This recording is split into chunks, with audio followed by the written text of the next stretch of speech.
जय श्री राम साथियों। कैसे हैं आप सभी लोग। एक चौपाई तो आप लोगों ने सुनी होगी कि हरे अनंत हर कथा अनंत कहई सुनई बहुविध हर संता।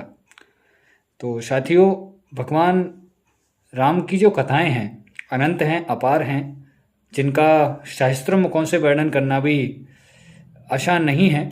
आज मैं आपको एक ऐसी कहानी सुनाता हूँ, एक ऐसी कथा सुनाता हूँ जिसका वर्णन ना तो रामचरितमानस में है तुलसीदास जी के द्वारा रचित, ना ही महर्षि वाल्मीकि के द्वारा रचित रामायण में है। एक रामायण है महर्षि कम्मन द्वारा रचित रामावतारम। उसमें एक कथा मैंने पढ़ी, मुझे बहुत अच्छी लगी और मैं चाहता हूँ कि उसको आप लोगों के साथ शेयर करूँ। एक बार की बात है, जब भगवान राम लंका पर विजय प्राप्त करने जा रहे थे तो आप लोगों ने सबने इस चीज़ को पढ़ा है कि समुद्र पर पुल बांधने से पहले भगवान राम ने वहाँ पर शिवलिंग की स्थापना करने का ध्येय बनाया। उन्होंने अपने सभी साथियों को बुलाया, जामन जी को बुलाया, सुग्रीव को, हनुमान को, लक्ष्मण को, सबको बुला के कहते हैं कि मुझे यहाँ पर शिवलिंग की स्थापना करनी है और इसके लिए मुझे एक यज्ञ करना है।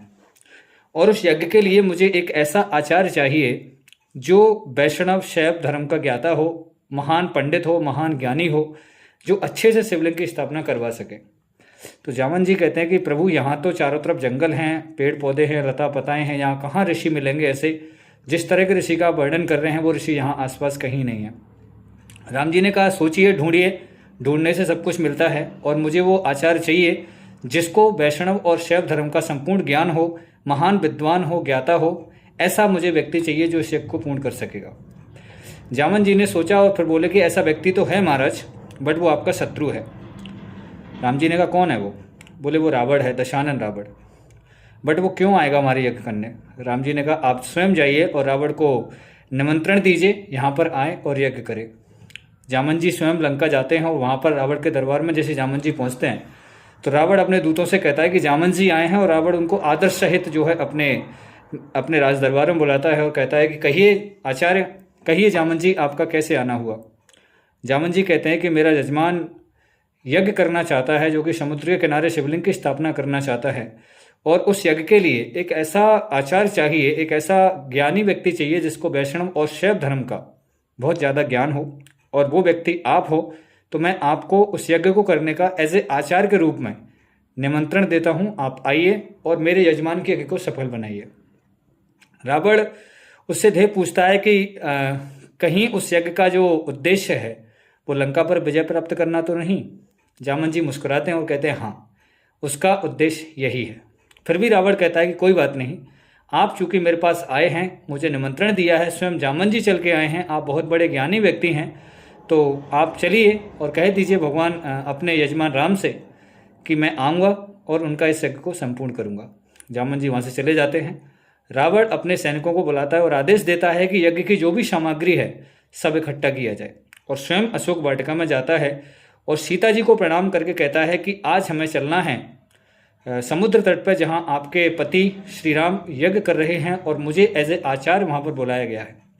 मैं चाहता हूँ कि आप भी मेरे साथ चलिए, आदर सहित वहाँ पर आपको मैं लेकर चलूँगा, पुष्पक विमान में लेकर चलूँगा, क्योंकि वहाँ जब यज्ञ होगा तो भगवान राम के साथ में, श्री राम के साथ में उनकी अर्धांगिनी का होना यज्ञ में बहुत आवश्यक है, क्योंकि बिना अर्धांगिनी यज्ञ पूर्ण नहीं होता। सीता मैया ने अपना सिर झुकाया और प्रणाम किया और हाँ कर दिया। रावण ने सीता मैया को आदर सहित पुष्पक विमान में चढ़ने का निमंत्रण किया। सीता मैया पुष्पक विमान में चढ़ती हैं और वहाँ से रावण अपनी समस्त सामग्री के साथ में जो है समुद्र तट पर आता है। और वहाँ आकर के, और जैसे ही रावण समुद्र तट पर पहुँचा, राम जी ने अपने सभी मंत्रियों से, सुग्रीव आदि से कहा कि जाइए आदर सहित रावण को यहाँ बुला लाइए। ये सभी मंत्री लोग आते हैं और रावण को वहाँ बुला के ले जाते हैं। यज्ञ शुरू होता है और रावण कहता है राम से कि राम अपनी अर्धांगिनी को बुलाइए। राम जी एकदम सकुचते हैं और कहते हैं कि अर्धांगिनी तो यहाँ नहीं है, क्या आचार्य ऐसा हो सकता है कि इसका कोई दूसरा विकल्प हो? रावण कहता है नहीं, ना तो आप विदुर हैं, ना ही आप संत हैं, जो कि बिना अर्धांगिनी के आप यज्ञ नहीं कर सकते। आप वनवास में भी आए थे तो अपनी अर्धांगिनी को अगर आप घर पर छोड़ के आते तो शायद यज्ञ संपन्न हो सकता था, बट अब ऐसा कोई उपाय नहीं है, आपको अपनी अर्धांगिनी के साथ ही इस यज्ञ को संपूर्ण करना पड़ेगा।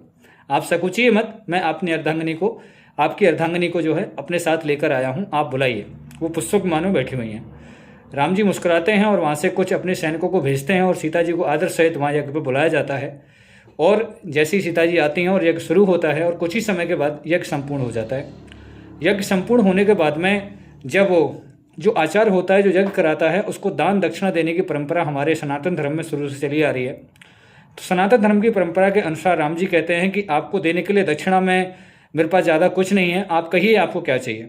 रावण कहता है कि मुझे कोई धन दौलत नहीं चाहिए, अगर तुम मुझे दक्षिणा देना ही चाहते हैं तो मैं एक ही चीज़ आपसे मांगना चाहता हूँ, और क्या आप मुझे देंगे। राम जी बोलते बताइए। सभी वानर सकुचने लगे, सोचने लगे कहीं रावण ये ना मांग बैठे राम से कि आप वापस अयोध्या चले जाएं। लेकिन रावण ने कहा नहीं नहीं, मैं ऐसा कुछ भी मांगने वाला नहीं हूँ, आप लोग डरिए मत, मैं बस आपसे यही मांगना चाहता हूँ कि जब भी आचार्य की मृत्यु हो, जब मेरी मृत्यु हो, तब मेरा यजमान यानी कि जो राम आज मेरे सामने बैठा है उस दिन भी मेरे सामने हो और मुझे दर्शन दे। राम जी ने तथास्तु कहा और रावण जो है वहाँ से अपने पुष्पक विमान में बैठ के वापस लंका चला गया। दोस्तों, ये कहानी हमें सिखाती है कि रावण के बारे में अनंत कथाएं हमने सुनी हैं, भगवान राम के बारे में अनंत कथाएं हैं। ये कथा जो है कम्मन ऋषि द्वारा रचित रामावतारम में वर्णित है। इस कथा को मैंने सुनाने का जो उद्देश्य वो यही है कि जब भी हम किसी से दुश्मनी पालते हैं या कभी हमारी किसी से थोड़ी सी लड़ाई झगड़ा दुश्मनी हो जाती है तो हम लोग बहुत ज़्यादा दुश्मनी की हदों को पार कर देते हैं। लेकिन जब कर्तव्य पालन की बात आती है तो रावण जैसा ज्ञानी व्यक्ति जो घोर दुश्मनी होने के बावजूद भी अपने कर्तव्य का पालन करने के लिए भगवान राम के पास आता है।